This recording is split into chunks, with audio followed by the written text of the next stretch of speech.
नाज़रीन हींअर असां वटि मौजूदु आहे बशीर खान सोलंकी जेको सिंध पुलिस जो सब इंस्पेक्टर आहे ऐं अयाज़ कॉलोनी जो रहवासी आहे ऐं कुझु वक़्तु अॻु में कबर शहदाद कोट जे माही मकोल थाणे जो SHO बि रही चुको आहे ऐं हिन जी राति जो चोरी थी वई आहे, कार चोरी थी वई आहे अयाज़ कॉलोनी मेड़ खां ऐं बकोल SHO माही मकोल पुराणो SHO बशीर साहब त हिन जूं अॻु में बि चोरियूं थी चुकियूं आहिनि ऐं हींअर ताईं पुलिस को बि तदारुक कोन कयो आहे। वधीक ही SHO sub inspector Bashir Solanki साहब असां वटि मौजूदु आहे, उनखां असां तफ़सील वठंदासीं।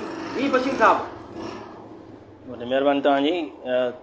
जेको हीउ वाक़ियो थियो आहे इहो अॼु जेको आहे सो 4:45 बजे दारा मुंहिंजी गाॾी मां पंहिंजे घर में दर्जे वारो बीहारींदो आहियां। जेको आहे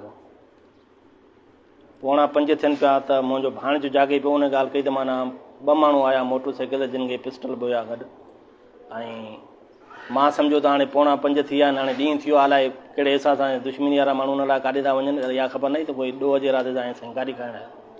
मां ॾिसी ऐं दर ॾिनो, पोइ हिते दर ॾेई मां घर वञी वेठुसि त पोइ गाॾी जो आवाज़ थियो। जीअं मूं गाॾी ॿाहिरि कढी दर खोलियो, हे गाॾी पंहिंजी वॾी स्पीड सां कढियूं वञनि पिया, पोइ मूं रड़ियूं कयूं, पर माना हथियारनि जे ज़ोर ते माना मूंखे जेको आहे पोइ हिते जेको आहे मां हटीसि जेको आहे पोइ मूंखे अचे वरी अहिड़ो इतला अचे मूंखे ॾिनई जेको आहे मां घर सुतो पियो। सर हुननि ज़ाहिरी तो सुबुह जो टाइम हुयो त ॾिठई बि पोइ सुञातई हुननि खे? सुञातो न थी जेको आहे, बाक़ी चए थो ॾिसी मां सुञाणंदुसि। अच्छा, बुटूं लॻल आहिनि? बुटूं खुलियल इहे पंधु आया न मोटरसाइकिल ते आया? अच्छा, बजण आया। हिकिड़े मोटरसाइकिल ते वापसि हिकिड़ो थियो ऐं हिकिड़े गाॾी का आई जी। अच्छा, तव्हां NC दाख़िल कराई थाणे ते विया? हा, थाणे ते विया। अच्छा, इन खां अॻु में ॿियूं बि तव्हां चओ था? उन खां अॻु में 15-20 ॾींहं मुंहिंजे भाइटे जे घर में घिरी हुते 2 मोटरसाइकिलूं, पैसा रोकिया, मोबाइलूं हुयूं, उहे राति जो चोरी करे विया। जेको आहे उन्हनि जी बि असां NC थाणे ते कईसीं, पर अॼु ॾींहं ताईं उन ॾोह जी रिकवरी न थी आहे।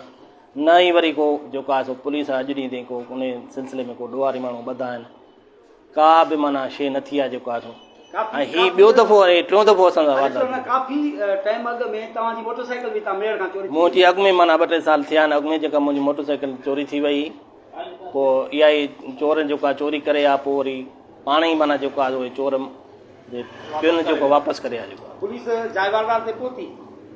थाणे ते 2 दफ़ा विया आहियूं, केरु कोन हो। वरी हाणे हिकिड़ी मोबाइल आई जेके थोरा घणा ॾिसी विया आहिनि जायवारदार। SHO पाण आयो? न, SHO पाण न आयो? न, मिलियो ई न। तव्हां NC दाख़िल कराई आहे? जी।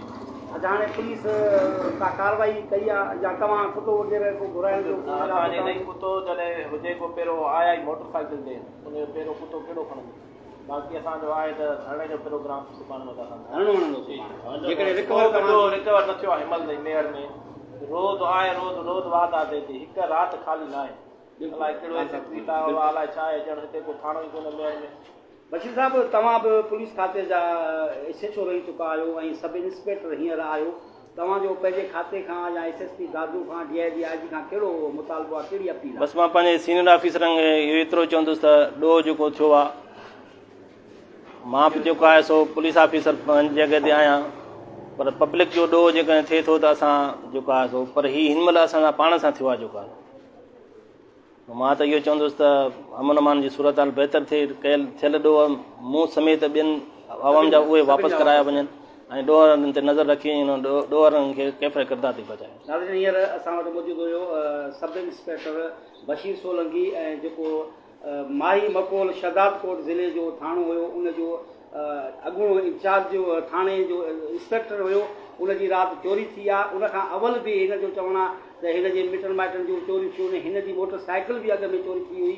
हिन हिते असां वटि मेहरान प्रेस क्लब ते एहतिजाज कयो आहे। SSP दादू IG ऐं DIG खे अपील कई आहे त मूं समेत ॿिया जेके मेड़ में ॾोह थिया आहिनि सभु रिकवर कराए वञनि ऐं हिननि जो चवणु आहे जेकॾहिं मुंहिंजो ॾोह रिकवर न थियो त असां धरणो बि हणी इंडस हाईवे बि बंदि करे सघूं था।